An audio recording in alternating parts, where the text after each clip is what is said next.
आज हम जो वीडियो लेके आए हैं वो है संख्यांकों का आविष्कार। ये कक्षा 6 की गणित के लिए हम पहला वीडियो बना रहे हैं।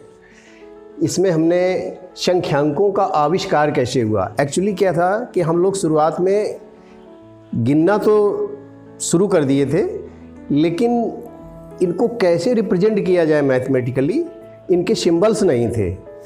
तो सर्वप्रथम सिंबल्स जो दिए गए वो जैसे कि यहाँ पर हम दर्शा रहे हैं, दिखा रहे हैं कि यहाँ पर ये एक तीली है। एक तीली तो हम बोलते थे इसको हम एक बोल रहे थे, लेकिन इसका कोई मैथमेटिकल सिंबल पहले नहीं था। तो हम लोगों ने, मनुष्य ने इस चीज़ को एक सिंबल दिया, एक, इस तरह से सिंबल दिया, इसको एक कहा जाता है। ये फिगर हमारे दिमाग में बैठ चुकी है कि अगर ये लिखा है तो इसका मतलब ये है, अर्थात ये लिखा है इसका अर्थ ये है कि एक तीली है। और जब दो तीलियां होंगी तो इसके लिए सिंबल दिया गया दूसरा, वो दूसरा सिंबल है 2। अगर ये लिखा हुआ है 2 तो इसको हम 2 बोलते थे, लेकिन इसको सिंबॉलिक रिप्रेजेंटेशन जब इसका किया गया तो ये 2 हो गया। इसी प्रकार से जब 3 तीलियां दिखी हमें तो इसके लिए सिंबल दिया गया 3, इसके लिए सिंबल दिया गया 4, 5, 6, 7, 8, 9 तक सिंबल देने के बाद गणितज्ञ चकाचौंध हो गए और उनके दिमाग में आया कि यदि इसके बाद अगर ऐसे ही सिंबल हम देते रहेंगे तो हमारी गिनती इतनी लंबी हो जाएगी, हमारे डिजिट इतने ज़्यादा हो जाएंगे कि उनको लर्न करना, उनको सीखना हमारे लिए मुश्किल हो जाएगा।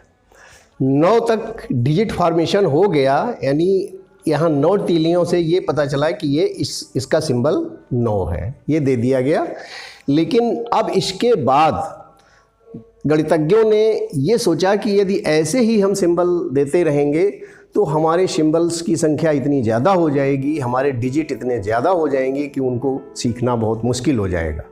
संख्याओं की सीमा नहीं है, असीमित है, तो उनको सीखना बहुत मुश्किल हो जाएगा। तो इसके लिए एक सिस्टम तैयार किया गया, और उस सिस्टम को तैयार करने से पहले भारतवर्ष में जीरो का इन्वेंशन हुआ, और जीरो का इन्वेंशन होने के बाद ही आगे सिस्टम तैयार किया गया। जीरो मीन्स क्या होता है? जीरो मीन्स नथिंग, कुछ नहीं।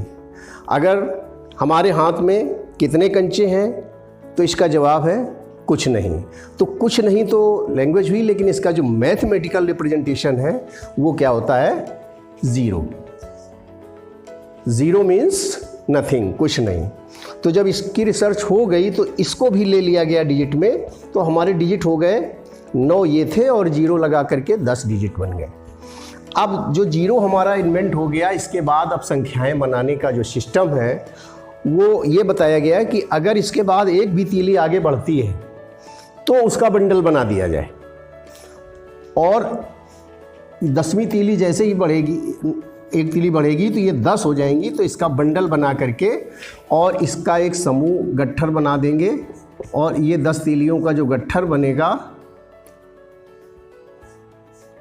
इसको बांध दिया गया, ऐसे एक गट्ठर बना दिया गया।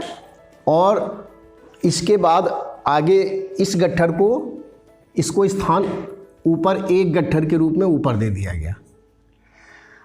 और ये जो हमारा डिजिट का क्रम चल रहा था, यहाँ पर अब जब ये 10 का बंडल बन गया तो यहाँ पर कुछ नहीं बचा नीचे।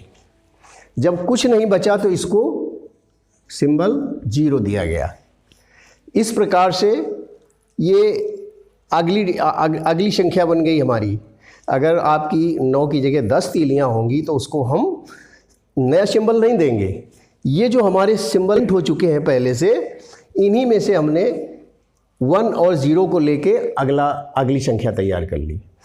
तो अब इन डिजिट को जो मिला करके हम आगे बड़ी संख्याएं बनाएंगे तो वो संख्यांक ना कह के वो संख्याएं ही कहलाएंगी। इसी प्रकार से अगर 10 के बाद एक तीली और इसमें ऐड होगी, 1, 2, 3, 4, 5, 6, 7, 8, 9, 10, ये तो 10 के लिए हुआ। अगर एक तीली और बढ़ती है 1 2 3 4 5 6 7 8 9 10 11, तो 11 में एक तो गट्ठर होगा हमारा 10 का, वो गट्ठर ऊपर लिखेंगे, और एक जो तीली और आ गई वो आपकी यहाँ पे आ गई, तो इस तरह से हमारा 11 आ गया। इसी प्रकार से 11, 12, 13 से लेके हम 20 तक, जैसे ही 20 तीलियाँ होंगी तो 10-10 के 2 गट्ठर बन जाएंगे। तो 2 गट्ठर आपके ऊपर यहाँ आ जाएंगे और यहाँ कुछ नहीं बचेगा तो 0 हो जाएगा। इस प्रकार से ये 20 हो जाएगा। और इस तरह से हमारी संख्याएं आगे बढ़ती गईं और इसके बाद हम 99 तक पहुंच गए। 99 मीन्स कि 9 गट्ठर और 9 तीलियाँ। इसका मतलब क्या हुआ, 9 गट्ठर हो गए हमारे 10-10 के, इस तरह से 9 गट्ठर और फुटकर की 9 तीलियाँ। तो इस प्रकार से 99। और 99 के बाद आगे जैसे ही हमारा एक तीली और बढ़ेगी, पूरी 100 तीली होंगी, तो 100 का बंडल हम बना के और उसको हम और ऊंचाई पे स्थान दे देंगे और यहाँ पे कुछ नहीं बचेगा, तो ये 100 हो जाएगा। इस प्रकार से आगे अगली बार हम इससे बड़ी संख्याओं के बारे में चर्चा करेंगे।